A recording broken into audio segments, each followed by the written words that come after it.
We'll start again.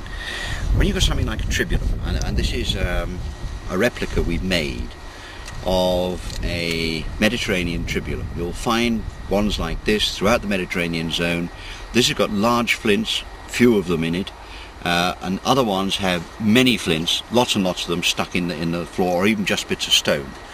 The meaning of a Tribulum is a rubber, but effectively it's used as a threshing sledge.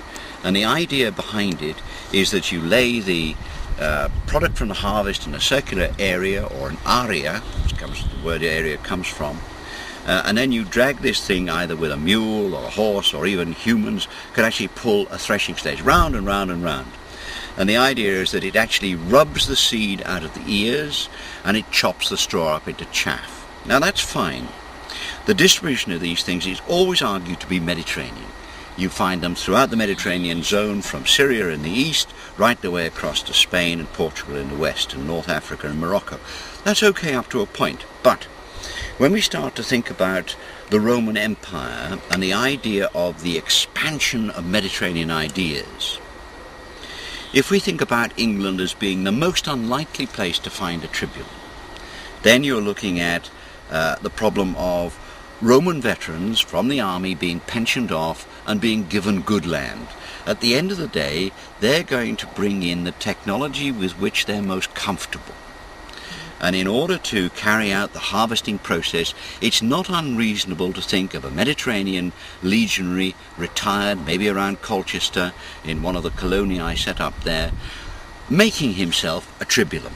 Okay? Very simple, very straightforward. You can make one of these things in a day without any real trouble at all. And at the end of the day, he's going to get bits of flint and he's going to hammer them into the underside, because that's the business of the rubber. This is what chops the straw up, and this is what gets the seed out of the ears. In this example, what we've done is to make blades. And if I pull that one out, we can actually look at it. It's a struck flint, it's quite large, and it's very like the Bronze Age flakes that we would find from Syria. Up to a point, that's fine, and you'll find these types right the way through the Mediterranean zone. But the more normal ones, the more regular pattern, are in fact tiny flints, no bigger than an inch, maybe by half an inch, and a regular shape. They don't look as if they've been manufactured, they don't look as if they've been flaked properly, they're just ugly pieces of flint. And as you do this, you make a slight crack in there, and you hammer the thing in so it's solid, and you really end up with a studded board.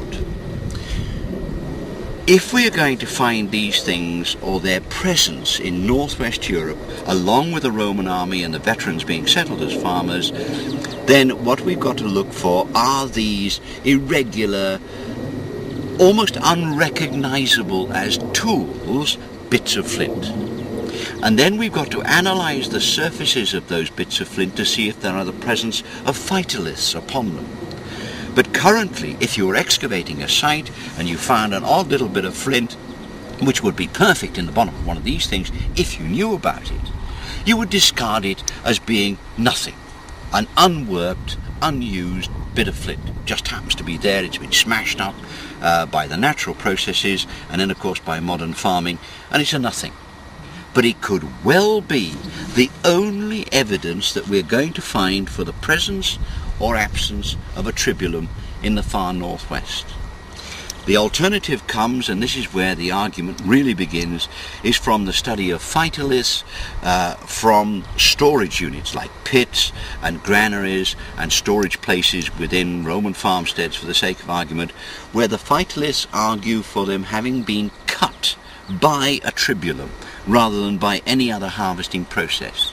If we lock those things together, then we've got to make the archaeologists in the fields, the diggers, aware of the artifacts that they may be chucking away as unrecognized nothings. And it's up to these researchers to actually focus in on that and to give the excavators examples of the types of tools that they should be aware of. That's it. End of sequence. I'm really